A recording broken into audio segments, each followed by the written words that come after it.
Well, the Super Bowl is nearly here, and every year people look forward to that halftime entertainment show. And of course, a whole bunch of advertisements. One of them features Arnie.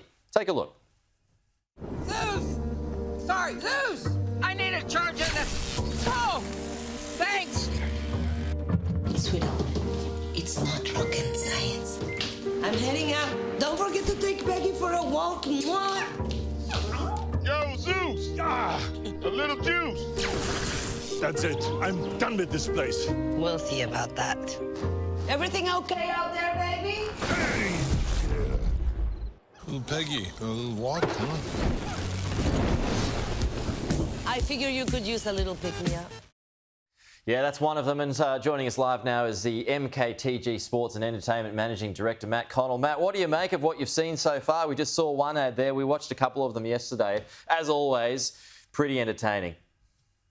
Absolutely. One of the great things about the Super Bowl is it's often less about the game itself and, as you say, more about the halftime show and the advertising themselves, which are Hollywood productions in themselves. This year, actually, one of the really interesting things is seeing teasers ahead of the release of the commercials themselves during the Super Bowl coverage. Yeah, that's interesting, isn't it? Because I suppose years back, the ads would just appear at the halftime show. Now they're kind of released, and social media's got a lot to do with that, weeks out. So they really do get more bang for their buck. They do. It was a number of years ago where every commercial would be kept under lock and key before the Super Bowl itself. But a lot of the brands realise there's a lot of value in pre-releasing. Obviously, in the onset of social media and the digital media economy, much more value being delivered for the brands by releasing those commercials earlier. Do you think they get, it's worth the expense for them? Because some of them are obviously, the expense for these Hollywood A-listers, and they're shot almost like Hollywood films. Do they actually get a good return on their investment? They have to. One of the things we realised this year is most advertisers, based on what NBC are reporting, are paying an additional $1 million US versus last year. NBC themselves will collect probably $1 billion in ad revenue from the 70 spots they've got to sell during the coverage itself. You'd have to expect that the brands are getting the right return for the investment made, not only in the production, but the airtime itself. What trends have you noticed this year so far?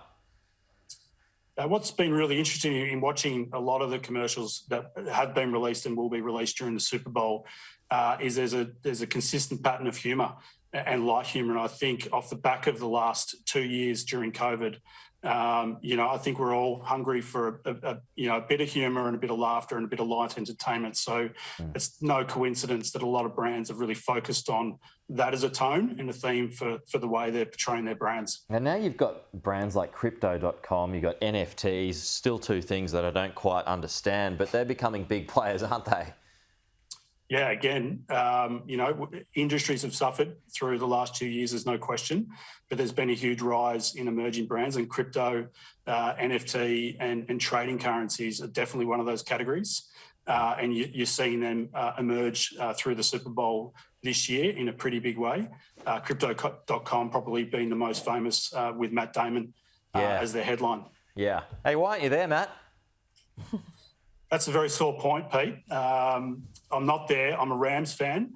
Right. So I'm completely gutted about that. But we do have teams on the ground over in the US, and I can tell you the atmosphere over in LA is absolutely electric.